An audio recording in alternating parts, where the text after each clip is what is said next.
for the last year, we've had, every single newspaper, every, IMF, pundit, just every single person possible that has some type of mouthpiece, some type of yap, it's out there saying how El Salvador is going to tank, they're going to default, this Bitcoin bet is awful. And then coincidentally, the last year has been the Bitcoin price going down in fiat terms, which obviously has been something that they have really run with, like, oh, their bet's not paying off, this poor country. So Nayib Bukele, the president of El Salvador, just tweeted out a thread, basically just middle fingering everyone, trashing everyone, and exposing with literally, as he said, the receipts of all the articles saying, hey, you guys wrote hundreds of articles of how we were making the wrong choice, how this is so dumb, and the IMF, that we're doing this wrong and that wrong, and how we're going to default on our debts and our bond payments that are coming up. And what do you know? Just in the last couple of days, this week, they paid off $800 million of bond payments that were coming due. That was one of the big things that they were supposed to default on, and paid it off with interest. And again, if you don't look into these stories at all, you take the mainstream media's advice or just talking points, and you are just way off base, obviously, right? You don't understand, you don't do your own homework, and you don't question with boldness.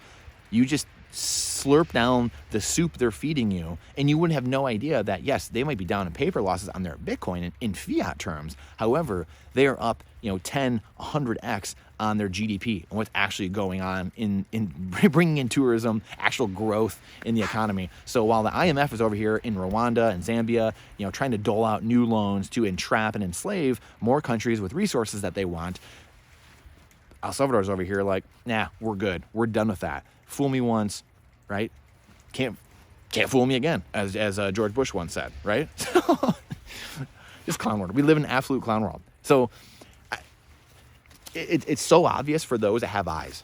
If you have eyes, if you have freedom eyes, freedom glasses, you can see these things very easily. And Nayib Bukele, his tweet, I'll try to link it in here, is incredible. It's receipts. It's everything. It's everything they're doing that they said, and the people, the elites, unproductive class, said they wouldn't do. It's the IMF saying they're insane, they're stupid, because they want to control you. The IMF wants to control people. Please go read Confessions of an Economic Hitman by John Perkins. Please go watch that. This is the game being played. I've been talking about this, the countries south of the equator. This is that game, the bailout game, where they try to go bail out countries and then enslave them. IMF's been doing this for years, and they're going to continue doing it. They're still doing it. So how do you break that cycle? Argentina and Brazil are now talking about creating another currency, and you've got Larry Summers out there, you got the IMF, you got all these jokers talking about, oh, that's so dumb, that's insane. You know what's insane is Argentina's defaulted like 5 times in the last 30 years because they're on your system, IMF. They keep being enslaved by you. They still owed you like $50 billion over the last last 4 years. So what do we think? We keep doing the same thing over and over again? It's just there can be a different result? I mean, this is just absolute clown world. And yes, I'm out here in the snow. There's 4 or 5 inches of snow because this is the most important thing. I have kids, family, grandkids someday, and the only way we're going to shrink this wealth gap and to get out of this red and blue fighting and realize it's not red versus blue, it's the state versus you, is my people standing up every single day and running their mouth and getting people woken up to the fact that there's all kinds of craziness going on. You have to be able to see through the noise. Go follow Nolan Bowerley. Go follow Marty Bent. Go follow Nayib Bukele. Go follow people that are speaking truth. Max Kaiser. Go follow people that are actually proposing things, solutions to things, and actually going to change the world. Again, Bitcoiners look at, hey, I'm actually, Jeff Booth, a great person. I'm going to go to this other world over here and build this new world that I want to be in. Fiat price of Bitcoin is the least interesting aspect of Bitcoin. What's being built in Bitcoin is the most phenomenal thing. It's banking the underbanked, banking the unbanked. It is the instant, almost free payments with anyone with an internet connection around the world. Completely don't need, credit cards, don't need Swift, don't need Western Union, don't need any of that garbage. Don't need PayPal, Venmo, nothing. Just boom, you have something integrated with Bitcoin Lightning, boom, any app in the world can use it. Instantaneously done, almost free. Hundreds, could be tens of thousands, hundreds of thousands of dollars. This is a world we are entering. We don't even know the world we're entering yet. But it's here, and Nayib Bukele took the chance over almost a year and a half ago, and the bet's starting to pay off. And as people see this, the game theory starts playing out, and other countries start seeing this is why the IMF and these global unproductive class, the Davos types, have to say and trash them and have to try to create this narrative of, oh, they're stupid, oh, it's not going to work. But now that it is working, actually, now that the actual rubber is meeting the road and the stats are coming out, now the narrative, they try to keep shifting the narrative, or they go silent. This is how the playbook plays out every single time. It's just like Harry Reid or politicians making things up, completely making things up, and then being asked later, like, yeah, you just completely made that up about them. That wasn't true at all. Yeah, but he didn't get elected, right? Literal words out of Harry Reid's mouth. They don't care. The unproductive class, politicians, unelected bureaucrats, and elected bureaucrats do not care.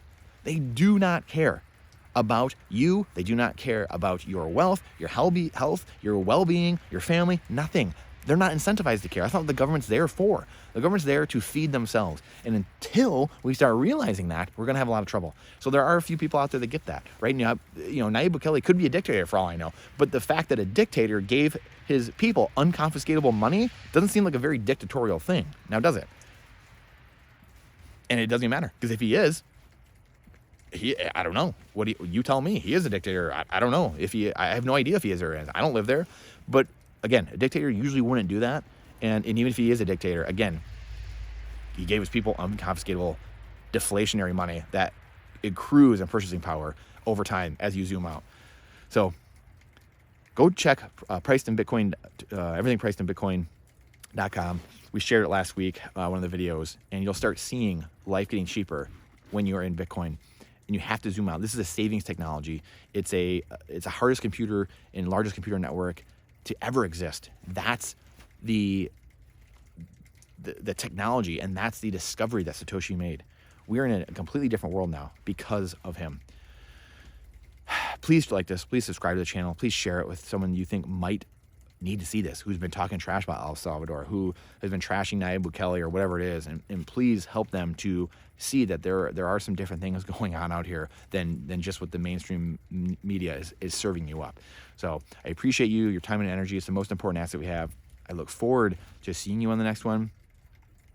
And again, please like, subscribe to the channel, and tell us what you like and you don't like in the comments as well. We can battle it out there, or something you don't like or something else you want to see, and we'll see you soon.